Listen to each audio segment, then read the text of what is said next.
You're watching UNICEF television. At a Buddhist pagoda in the heart of rural Cambodia, a gathering designed to give spiritual support. Vulnerable families, especially those affected by HIV and AIDS, are finding strength to go on. People like Ken Chanti and her husband, both HIV positive, regularly attend meditation sessions. Before these sessions, we were stressed and ashamed. We wouldn't want to see anyone and felt discriminated against. But now we are a lot more positive. In the bedroom of their simple home, the ARV drugs that help keep the disease under control. Apart from monks leading meditation sessions, officials from the government also tell us about taking our ARVs exactly on time. We know our lives depend on it. It's all part of the Buddhist Leadership Initiative, a UNICEF-supported program that enlists the considerable help and resources of pagodas in this devoutly Buddhist country. From UNICEF's point of view, the support monks provide to families affected by HIV is critically important because they address the spiritual needs of Buddhist people, as well as they help to mobilize material support for affected families. The vast majority of these families are impoverished and live well below the poverty line. As part of the effort, Venerable Monk Kun Kat received special training to support people living with HIV and AIDS, combining it with the central Buddhist practice of compassion and helping those in need. Buddhism teaches that we cannot live in isolation. Even if you have difficulties or challenges, you have to live in a society. On this day, Kun Kat is visiting a neighbouring pagoda where children are meeting. They are all vulnerable in one way or another. Some are HIV positive, others are from AIDS-affected households, some are struggling with other issues. All these children need support and guidance. And Kun Kat can draw on his own experiences of losing both parents at age 12.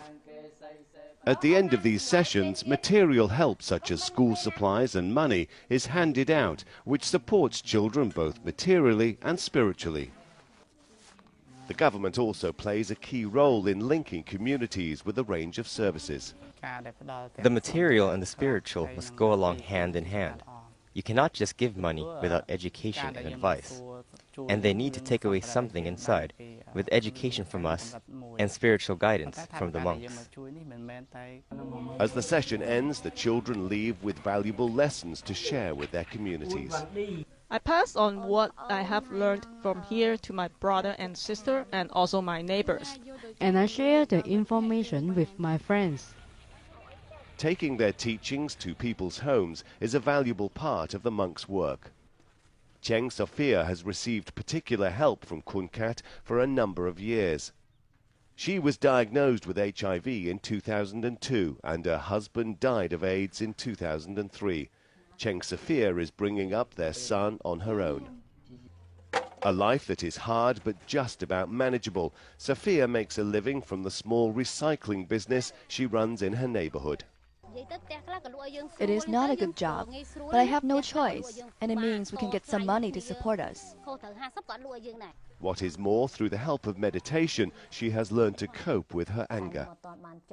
Before I started in the program, I used to think I was the only one suffering, and I would get angry and hit my son.